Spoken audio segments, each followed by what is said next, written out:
गोपी वर्णन करती है कि आज भादो महीना में प्रभु गोवर्धन के शिखर पर चढ़कर पूरे विश्व को अपने हृदय से लगाने के लिए अपनी अलौकिक भुजाओं रूपी वेणु के स्वरों को फैलाते हुए वेणुनाद करते हैं। तो उस वेणुनाद को भादो महीना में श्रवण किया मेघों ने। वेणुनाद को सुनकर मेघों की क्या दशा हुई, गोपी इस श्लोक में उसका वर्णन करती है। महदतिक्रमण शंकित चेता मंद मंद मनु गर्जति मेघ सुहृदं भयवश सुमनो विष छायया च विदधत प्रपत्रम्। वो गोपी वर्णन करती है कि जब प्रभु का वेणुनाद मेघों ने सुना तो उनकी क्या दशा हुई। मेघ उमड़ उमड़ कर प्रभु के पास आने लगे। अरे सखी, आज प्रभु पूरे विश्व को सुख देने के लिए इतना परिश्रम कर रहे हैं और मेघ भी छत्र बनकर प्रभु की सेवा कर रहे हैं। और उस समय का कैसा अद्भुत दृश्य था। मेघ भी घनश्याम और हमारे श्याम सुंदर भी घनश्याम। मेघ भी बरसने वाले और हमारे श्याम सुंदर भी बरसने वाले। मेघ जल बरसाते हैं और श्याम सुंदर कृपा बरसाते हैं। और सखी, जो मेघों के स्वभाव को जानता है ना, वो हमारे श्याम सुंदर के स्वभाव को समझने में देर नहीं लगाता। जब मेघ बरसने वाले होते हैं तो पहले बादल गरजते हैं, फिर बिजली चमकती है, आंधियां आती हैं, तो साधारण लोग तो डर जाते हैं। लेकिन जो मेघों के स्वभाव को जानते हैं ना, ये बादल का गरजना, बिजली का चमकना, आंधी का चलना, अरे ये डराने के लिए नहीं, यह तो बरसने की तैयारी है। ऐसे ही प्रभु भी जब किसी पर कृपा करने वाले होते हैं ना, तो उसके जीवन में लौकिक कसौटी के बादल गरजते हैं, परीक्षा की बिजलियां चमकती हैं, लौकिक आपत्तियों की आंधियां चलती हैं। तो साधारण जीव तो डर जाता है, लेकिन जो प्रभु के स्वभाव को जानते हैं, अरे ये जो विपत्तियों के बादल गरज रहे हैं ना, और ये परीक्षा की बिजलियां चमक रही हैं और आपत्तियों की आंधियां चल रही हैं, दुखों पर दुख आ रहे हैं, अरे ये और कुछ नहीं, ये हमें दुख देने के लिए नहीं है। अरे ये तो प्रभु के आगमन की तैयारी है। अब प्रभु की कृपा बरसने वाली है। एक बार नारद जी ने पूछा, प्रभु हमें आपकी एक बात समझ में नहीं आती। बहुत से लोग हैं, एक आदमी जो दुखी है, आप सारे दुख उसी के माथे पर क्यों डालते हैं। प्रभु ने कहा, ऐसा करो नारद जी, आप कहीं से एक ईंट लेकर आओ। नारद जी गए और रास्ते में देखा कि एक राजा का बड़ा सुंदर महल था और उसके पास ही एक टूटा फूटा खंडर था जो सिर्फ एक ईंट के ऊपर ही टिका है। नारद जी ने वो एक ईंट खींची तो पूरा खंडर ही गिर गया। तब नारद जी ने वो ईंट प्रभु को ला कर दी। तब प्रभु ने नारद जी से पूछा, आपने महल की ईंट क्यों नहीं निकाली, खंडर की क्यों निकाली। तो नारद जी ने कहा, अरे प्रभु, जो पहले से ही टूटा फूटा था, पुराना खंडर टूटेगा तभी तो उस पर कुछ नया निर्माण होगा, इसलिए मैंने पुराने खंडर की उसकी ईंट को निकाला। तो प्रभु ने कहा, बस मैं भी उसे बार बार विपत्ति देता हूँ ताकि पुराना खंडर टूटे और उससे कुछ नया निर्माण हो। लौकिक सुखों के पीछे भागने वाले जीव पर जब मैं कृपा करता हूँ तो मेरी कृपा बरसने से पहले उसके जीवन में विपत्ति रूपी बादल मंडराते हैं और सांसारिक दुखों से जब वो टूट जाता है तो वहां नव निर्माण होता है। जब मेरी कृपा बरसती है तो वहां भक्ति का प्राकट्य होता है और उसे अलौकिक सुख की अनुभूति होती है। तो गोपी अपना अनुभव वर्णन करते हुए कहती है कि बादल प्रभु के ऊपर छत्र बनकर सेवा कर रहे हैं। तो गोपियां कहती हैं, अरे सखी, बादलों का नाम तो विष्णु पद है, तो उनका स्थान तो प्रभु के चरणों में होना चाहिए, लेकिन वो तो प्रभु के माथे के ऊपर आ गए हैं।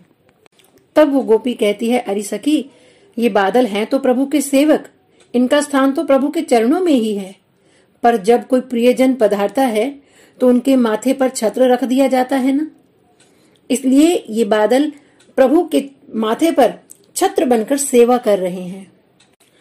बादलों ने जब प्रभु को बांसुरी बजाते हुए देखा तो वो भी ताल के साथ ताल मिलाते हुए धीरे धीरे गरजने लगे। ऐसा लग रहा था मानो कोई तबला बजा रहा हो। बादल कैसे गरज रहे थे? महदति क्रमण शंकित चेता मंद मंद मनु गरजती मेघ। बादल मंद मंद गरज रहे थे क्योंकि उनके मन में शंका थी कि कहीं हमारी गर्जना के स्वर इतने ना बढ़ जाएं कि प्रभु की वेणु के स्वर कहीं दब ना जाएं, कहीं प्रभु की वेणु का अतिक्रमण ना हो जाए, इसलिए वो मंद मंद गरज रहे हैं। और प्रभु बादलों की इन सेवा से इतने प्रसन्न हुए कि बांसुरी बजाते बजाते प्रभु नृत्य करने लगे। अब बादलों का मनोरथ हुआ कि हम प्रभु का चरण स्पर्श कैसे करें, कैसे प्रभु के चरणों का प्रक्षालन करें, तो तब वो छोटी छोटी बूंदों के रूप में बरसने लग गए। और जब देवताओं ने यह दृश्य देखा तो वो भी छोटी छोटी बूंदों के साथ फूलों की वर्षा कर रहे हैं। तब वो गोपी कहती है, अरे देखो तो सही सखी, ये बादल प्रभु के ऊपर छत्र बनकर कायिक सेवा कर रहे हैं और मंद मंद गरज कर प्रभु की वाचिक सेवा कर रहे हैं, और मन में जागे हुए मनोरथ को पूर्ण करने के लिए छोटी छोटी बूंदों में जो बरस रहे हैं, ये प्रभु की मानसिक सेवा कर रहे हैं। तो गोपियां कहती हैं, अरे सखियों, हमसे ज्यादा धन्य तो ये बादल हैं। काश हम भी बादल होती, तब तो कोई रुकावट ही नहीं थी। जहाँ जहाँ श्याम सुंदर जाते वहाँ वहाँ हम बादल बनकर उनके साथ साथ चलती, छाया करती और श्याम सुंदर की सब लीलाओं का दर्शन भी करती। और जब प्रभु के चरण छूने का मन करता तो बरस जाती और जल बनकर प्रियतम के चरणों को धो देती। अरे सखी, हम बादल क्यों ना बनी।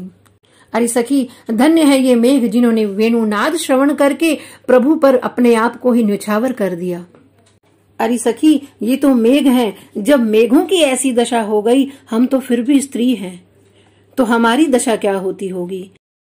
इधर जब गोपियां युगल गीत गा रही हैं, प्रभु का गुणगान कर रही हैं, तो वहां पर यशोदा मैया को चिंता होने लगी।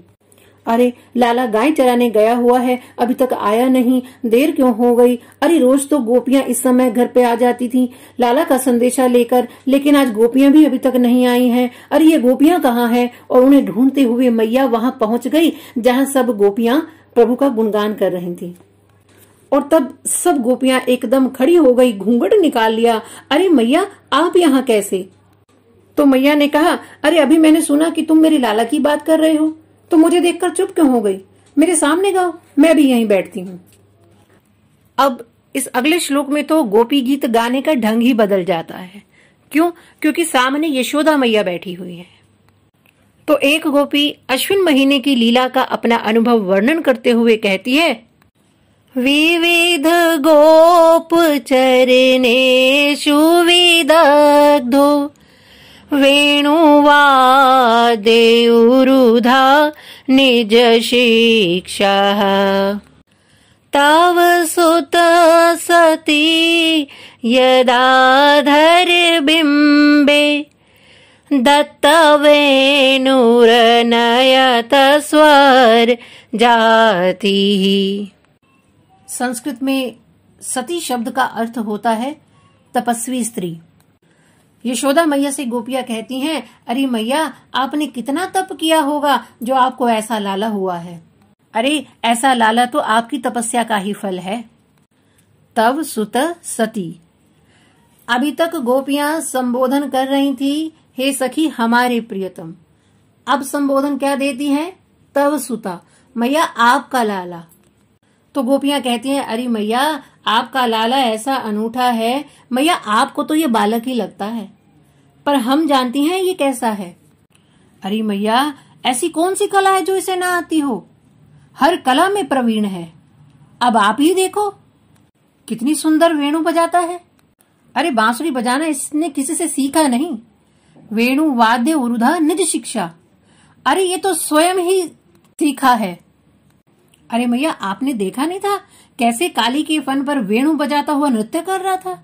अरे मैया, बड़े बड़े देवता भी नहीं जान पाए थे कि कौन से ताल पर नृत्य कर रहे हैं। बड़े बड़े संगीतज्ञ भी चकित हो गए थे इसकी बांसुरी को सुनकर। अरे मैया, जब ये बांसुरी बजावे तो पूरी प्रकृति ही स्तंभित हो जाती है। जड़ चेतन और चेतन जड़ हो जावे। इसकी बांसुरी में ऐसा जादू है। गोपियां कहती है, अरे मैया, हमको तो लगता है ये जो ध्रुव जी के वंश में एक राजा हुआ था ना, राजा वेन, हमें तो लगता है ये राजा वेन ही वेणु बनकर आया है। वो राजा वेन भी सबके धर्म छुड़ाता था, और जब ये बंसी बजती है तो ये भी सबका धर्म छुड़ा देती है। अब देखो ना, जब वेणुनाद होता है तो हम सब गोपियां अपने अपने घर में अपना काम कर रही होती हैं, और जैसे ही वेणु को सुनती हैं हम सब कुछ भूलकर इस वेणुनाद के पीछे पीछे दौड़ पड़ती हैं। और नदियों का धर्म तो है बहते रहना, और वह भी स्तंभित हो जावे। जड़ अपना धर्म भूल जावे, चेतन बन जावे, और चेतन जड़ बन जावे। तो एक गोपी कहती है, अरे सखी, तुमने देखा नहीं कि प्रभु कितना सम्मान करते हैं वेणु का? एक पल के लिए भी उसे अपने से दूर नहीं करते। उसे कभी अपने हाथों में, कभी अधर पर, तो कभी कटी में रखते हैं। अब देखो ना, प्रभु ने 7 दिन तक गोवर्धन को धारण करे रखा, वो भी छोटी उंगली पर, और 7 दिन तक प्रभु तनिक भी हिले नहीं, बिल्कुल सीधे खड़े रहे। कितना बड़ा पर्वत है वो, कितना भारी होगा। और लेकिन ये बांसुरी तो छोटी सी है, लेकिन प्रभु जब इसे उठाते हैं तो 3 जगह से टेढ़े हो जाते हैं। कितना प्रेम करते हैं अपनी बांसुरी से। तो एक गोपी ने कहा, अरे तुम जानती हो ये वेणु कौन है? अरे ये पिछले जन्म में ब्रह्मा जी की पुत्री थी, और अपनी पुत्री पर ब्रह्मा जी मोहित होकर उसके पीछे पीछे दौड़े, तो इसने उनकी बात ना मानी, तो ब्रह्मा जी ने श्राप दे दिया कि जाओ तुम जड़ हो जाओ। और तब ये नारायण की शरण में गई। तब प्रभु ने कहा कि तुम चिंता ना करो, जड़ योनि में जाओगी तो तुम यमुना जी के तट की वृक्ष बनोगी, और जब यमुना जी के जल से तुम्हारा सिंचन होगा तब उसी वृक्ष से मैं उसे अपनी वेणु बना लूंगा। और जब वो वेणु मेरे अधरों पर आकर बजेगी, भले ही तुम जड़ होगी, लेकिन उस वेणु के स्वर को जो सुनेगा चेतन जड़ हो जाएगा और जड़ चेतन हो जाएगा। हिम वर्षा सही निरंतर श्री यमुना तट तप कीनो, तब श्याम सुंदर कमल दल लोचन अपने अधरन को रस दीनो। अरे इसलिए इसे अधरामृत मिल रहा है। अरे मैया, आपके लाला के अधर तो जैसे बिंबा का फल हो। मैया बड़ी प्रसन्न हुई कि मेरे लाला के अधर बिंबा के जैसे हैं। तो लाला के अधर याद आते ही मैया को याद आ गया कि मेरा लाला तो अभी तक आया ही नहीं है, और मैया उठकर बाहर जाती है देखने के लिए। अब गोपियों को अवसर मिल गया अपने मन की बात कहने का, क्योंकि मैया के सामने तो कह नहीं पा रही थी अपने मन के भावों को। अरे सखी, जानती है इनके अधर बिंबा फल के जैसे क्यों है? क्योंकि आयुर्वेद में कहते हैं सद्यो बुद्धि हरो बिंबा, कि यानी जितना ज्यादा बिंबा फल का दर्शन करोगे तो बुद्धि इतनी बिगड़ जाती है। तो लाला के अधर इसलिए है बिंबा फल की तरह। अरे हम भी तो इनका दर्शन करती हैं, तभी तो हमारी बुद्धि इतनी बिगड़ गई है। अरे इन अधरों के दर्शन करके तो हमारी बुद्धि ही हमारे काबू में नहीं रहती है, हम अपना देह और गेह सब भूल जाती हैं। इतने में मैया अंदर आ जाती है। तो गोपियां कहती हैं, अरे मैया, तेरा लाला कितना निराला, जब बांसुरी बजावे तो सब मोहित हो जावे। तो अश्विन महीने में प्रभु ने जब वेणुनाद किया तो उसको किसने श्रवण किया, उसका वर्णन गोपी इस श्लोक में करती है। सवन शास्तदुपधार्य सुरेश शक्र शर्व परमेष्ठि पुरोगाः कवे आनत कंधर चित्तः कश्मलं ययुर्निश्चित तत्त्वः। तो अश्विन महीने में जब प्रभु ने वेणुनाद किया तो किसने सुना? शक्र, शर्व और परमेष्ठी।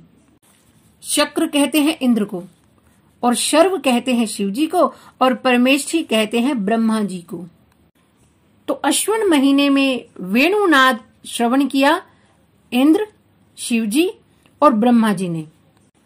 तो उस वेणुनाद को सुनकर उनकी दशा का वर्णन करते हुए गोपी कहती है, अरे सखी, शिवजी कैलाश में समाधि में थे। जो ही वेणुनाद सुना उनकी समाधि छूट गई और दौड़कर वृंदावन आने लगे। तो पीछे पीछे गणेश जी और कार्तिक जी भी आ गए, और ब्रह्मा जी तो ब्रह्मलोक में वेद पाठ कर रहे थे, और वो भी मंत्र बोलने लगे प्रभु की वेणु सुनकर, और अपना वेद पाठ छोड़कर वो भी वृंदावन में आ गए। और इंद्र तो सिंहासन पर बैठे अपने संगीत और नृत्य का आनंद ले रहा था। जब उसके कानों में वो वेणुनाद पड़ा तो वो भी अपना सिंहासन छोड़कर वृंदावन की ओर दौड़ा। अरे सखी, हम तो साधारण गोपियां हैं, मोहित हो जाएं तो समझ में भी आवे। अरे जब ये स्वयं बड़े बड़े देवता तक मोहित हो जाते हैं वेणुनाद को सुनकर, तो सब गोपियां कहती हैं, अरे धन्य है ये देवता जो वेणुनाद सुनते ही प्रभु की शरण में आ जाते हैं, धन्य है, धन्य है। अब मैया को चिंता होने लगी कि लाला अब तक क्यों नहीं आया, अब तक तो लाला को आ जाना चाहिए था। अब गोपियों का अपना मन तो वियोग में है ही, लेकिन मैया को आश्वासन देते हुए कहती है, अरे मैया आपके लाला तो स्वयं उतावले हो रहे हैं कि अबेर हो गई है, मेरी मैया प्रतीक्षा करती होगी। तो मैया कहती है, तो फिर अब तक लाला क्यों नहीं आ रहा जल्दी? तो गोपी कहती है, अरे मैया इसके पीछे भी कारण है। आपके लाला ने एक वस्तु ऐसी देखी कि उनका मन द्रवित हो गया। और इस प्रकार मैया को आश्वासन देते हुए एक गोपी अगले श्लोक में कार्तिक महीने की लीला का अनुभव वर्णन करते हुए कहती है, निज पदाब्ज दलैर् ध्वजवज्र नीरजांकुश विचित्रललामयी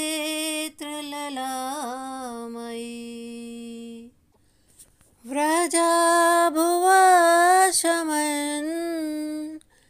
खुर्दोदम् वर्षमधुर्य गतिर्डेतवेणुः। अरे मैया, जब आपके लाला जल्दी जल्दी पधार रहे थे कि मेरी मैया राह देख रही होगी, वो तो गायों के पीछे पीछे ही आ रहे थे।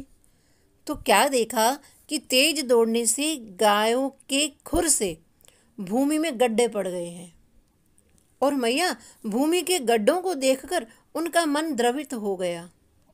उन्हें लगा कि भूमि को कितनी पीड़ा हो रही होगी। तो प्रभु विचार करने लगे कि मैं इस पृथ्वी की पीड़ा का हरण कैसे करूं। तो मैया जब आपके लाला ने पृथ्वी के गड्ढों को देखा तो उन्हें वो गड्ढे नहीं लग रहे थे, उन्हें ऐसा लग रहा था जैसे पृथ्वी में घाव हो गए हों। और मैया आपके जो लाला के चरणों में अनेक चिन्ह है ना, ध्वजा, वज्र, अंकुश और कमल, अरे मैया आपके लाला के चरणों में औषधि है। प्रभु के चरणों में चरणामृत भी है और अधरामृत भी है। चरणामृत इसलिए क्योंकि गंगा जी चरणों से ही प्रकट हुई है, और अधरामृत इसलिए कि जब बालपन में प्रभु अपने मुख में अपने पैर का अंगूठा डाल लेते थे, तो प्रभु अपने शरणागतों को चरणामृत और अधरामृत दोनों देते हैं। जो प्रभु की शरणागति लेते हैं उनके लिए प्रभु के चरण औषधि बन जाते हैं। तो प्रभु अपने कोमल चरण पृथ्वी के उन गड्ढों पर पधराते हुए मंद मंद चलते हुए आ रहे हैं, और प्रभु के कोमल चरणों का स्पर्श प्राप्त करके मानो पृथ्वी की सारी पीड़ा ही मिट गई। तो मैया आज लाला को देर इसलिए हो गई क्योंकि प्रभु मंद मंद आ रहे हैं बांसुरी बजाते हुए। अब ये मैया का मन है कि समझाने पर भी नहीं समझ रहा, इसलिए मैया फिर उठकर बाहर जाती है लाला को देखने के लिए। तो कार्तिक महीने में जब प्रभु वेणुनाद करते हुए आ रहे हैं तो उस वेणुनाद को श्रवण किया गोपियों ने। तो गोपी इस श्लोक में उनकी दशा का वर्णन करते हुए कहती है, व्रजतीतेन वयं सविलास वीक्षणार्पितमनु भववेगः कुजगतिमगमिता न विदामः कश्मलेन कवरं वसनं वा। देखो, जब जब गोपियां श्री कृष्ण के वेणुनाद को सुनती हैं, उन्हें तो अपनी देह की भी सुधि नहीं रहती। तो उन्हें क्या पता कि उस समय उनकी क्या दशा होती है। अरे उस समय वो गोपी गोपी रहती ही नहीं, वो तो कृष्णमय हो जाती है। अभी तक युगल गीत में जिस जिसने वेणुनाद को सुना, गोपियां उन सब के प्रति धन्यता का भाव प्रकट कर रही थी। प्रभु उनके इन्हीं भावों पर रीझ गए। प्रभु कहते हैं, अरे गोपियों, तुम्हें पाकर तो मैं धन्य हो गया हूँ। तुम मुझसे इतना प्रेम करती हो, अरे तुम अपनी दशा भी तो देखो। जब तुम मेरे वेणुनाद को सुनती हो तब तुम्हारी क्या दशा हो जाती। इसलिए प्रभु ने कृपा करके उस गोपी को यह अनुभव कराया कि देखो, तुम देखो कि तुम्हारी क्या दशा होती है जब तुम मेरी बांसुरी को सुनती हो। तब वो गोपी अपना अनुभव वर्णन करती है। अरे सखी, जब हम प्रभु की बांसुरी सुनते हैं ना, वो बांसुरी सुनते ही प्रभु की चाल और वो बांकी चितवन हमारे मन में आ जाती है। और सखी, जिस मन में एक बार वो चितवन आ जाए ना, उस मन में फिर संसार रह नहीं सकता। अरे जिस मन में प्रकाश आ जावे ना, फिर अंधकार टिक नहीं सकता। अरे सखी, वो बांसुरी सुनते ही प्रभु से मिलने की तीव्र इच्छा जागृत हो जाती है। अरे तब हम अपने देह का भी भान नहीं रहता है। ऐसा लगता है जैसे कोई हमारे मन को चुरा कर ले गया। अरे उस समय हम ऐसी मोहित हो जाती हैं कि हिलडुल तक नहीं सकती हैं, मानो हम वृक्ष बन गई हूँ। और हमें तो पता भी नहीं चलता कि कब हमारी वेणी खुल गई और कब हमारा वस्त्र गिर गया। तब सब गोपियाँ प्रभु की लीलाओं का चिंतन करते हुए कहती हैं, अरे मैया तो सबके सामने रो सकती है, कह सकती है कि मेरा लाला क्यों नहीं आया। हम तो रो भी नहीं सकती हैं। और इतने में मैया फिर गोपियों के पास आती है। तो मैया गोपियों से कहती है, अरे मुझे बड़ी चिंता हो रही है। अभी तक तो लाला आ जाता है, पर पता नहीं क्या हुआ होगा। अरे इतनी देर क्यों हो गई लाला को। तो गोपियाँ अपने मन के साथ साथ यशोदा मैया के मन को भी समझा रही हैं। एक है माँ का हृदय और एक है गोपियों का हृदय, तो दोनों भावों को एक संग पोषण दे रही हैं। तो एक गोपी अगले श्लोक में मार्गशीर्ष महीने की लीला का अनुभव वर्णन करती हुई कहती है, मणिधर क्वचिदा गणायंगा मालया दयित गंधतुलस्याः प्राणायिनोऽनुचरस्य कदांसे प्रक्षिपन् भुजमगायत यत्र। वो गोपी अपना अनुभव वर्णन करते हुए कहती है, अरे सखियों, एक दिन मैं रास्ते में जा रही थी तो क्या देखा कि प्रभु मेरे सामने खड़े हैं। उस समय प्रभु का स्वरूप कैसा लग रहा था। मणिधर क्वचिदागण्यंग मालया दैत गंध तुलस्या। प्रभु के गले में सुंदर मणियों की माला है और तुलसी की गंध तो प्रभु को इतनी प्रिय लगती है कि तुलसी की माला तो प्रभु कभी नहीं छोड़ते, सदैव धारण किए रहते हैं। और श्याम सुंदर एक सखा के गले में बाहें डालकर बांसुरी बजाते हुए उस मणियों की माला से अपनी गायों की गिनती कर रहे हैं। अरे सखियों, उस समय जब मेरी दृष्टि उस मणि की माला पर गई तो मैंने क्या देखा कि किसी भी मणि में कोई छेद नहीं है और बिना धागे के प्रभु ने मणियों की माला धारण की हुई है। उस मणि की माला को देखकर मुझे ऐसा अनुभव हुआ कि ये मणि के रूप में मुक्त जीव ही है, जिन्हें प्रभु अपने हृदय से लगाए हुए हैं। मणि को मुक्ता भी कहते हैं। अरे सखी, प्रभु ने उन मुक्ताओं की माला को गले में धारण की है जिनमें ना छेद है और ना ही धागा। अरे सखी, उस समय मुझे ऐसा अनुभव हुआ कि प्रभु केवल उन्हीं जीवों को अपने गले से लगाते हैं जिनमें छल कपट रूपी कोई छेद नहीं और मोह माया रूपी कोई बंधन नहीं। प्रभु ने उन मुक्ता रूपी मुक्त जीवों को अपने हृदय से लगाया है। और तुलसी बाबा की भी बड़ी सुंदर चौपाई भी है।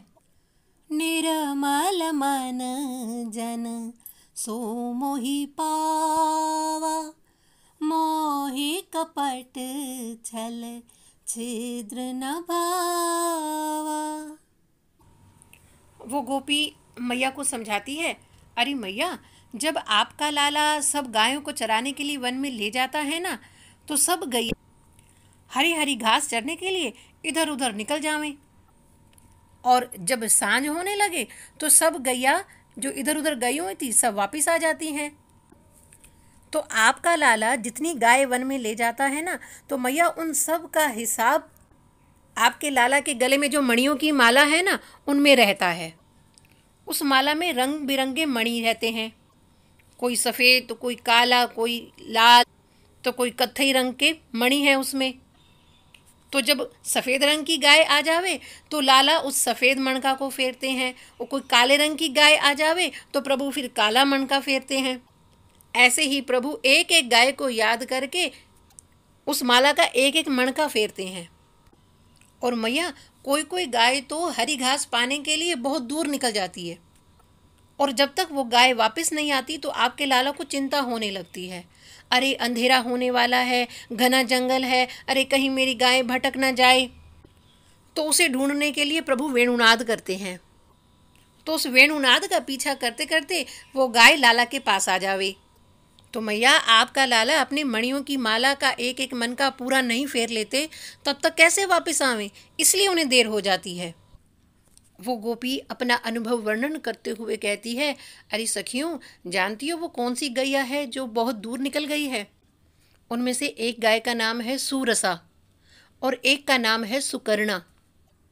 अरे ये गाय कोई और नहीं है, ये हमारी इंद्रियां ही हैं। सुकर्णा अर्थात हमारे कान, जो हरि कथा श्रवण छोड़कर जगत की बातें सुनना अच्छा लगे तो समझो वो सुकर्णा गाय प्रभु से दूर हो गई। और सुरसा गाय है हमारी जिह्वा, जो हरि नाम को जपना छोड़कर व्यर्थ की बातों का सुख ले, तो समझना सुरसा नाम की गाय प्रभु से दूर हो गई। क्योंकि गौ कहते हैं इंद्रियों को, और जहां से हम आए हैं वो प्रभु की गौशाला है। तो प्रभु गोपाल बनकर हमारी इंद्रिय रूपी गायों को चराने के लिए संसार रूपी वन में आते हैं। और प्रभु ये चाहते हैं कि हम कहीं भी आगे पीछे जाएं, परंतु प्रभु के संपर्क में रहें। लेकिन हमारी इंद्रियों का स्वभाव कैसा है कि प्रभु को छोड़कर हमारी इंद्रियां कहीं और सुख पाने के लिए इधर उधर भटकती हैं, और अधिक से अधिक सांसारिक सुखों को पाने के लिए वो बहुत दूर निकल जाती है। और जब हमारे जीवन की शाम होने लगती है, और तब हम ऐसा सोचते हैं कि हम ऐसा क्या करें कि हमें प्रभु मिल जाएं। अरे तब हमें ये विचार करना चाहिए कि ऐसा हमने किया क्या कि मिले हुए प्रभु हमसे दूर हो गए। अरे ऐसा हम कर क्या रहे हैं कि प्रभु से दूरी बढ़ती जा रही है। लेकिन प्रभु के पास हम सब का हिसाब रहता है। अरे प्रभु के पास तो हम जैसे करोड़ों जीव हैं। यदि उनको याद करके प्रभु उनके नाम का मणका फेरते हैं, लेकिन हमारे तो प्रभु केवल एक है ना, लेकिन उन प्रभु की एक माला भी हम नहीं फेर सकते। अरे इससे बड़ा दुर्भाग्य क्या होगा।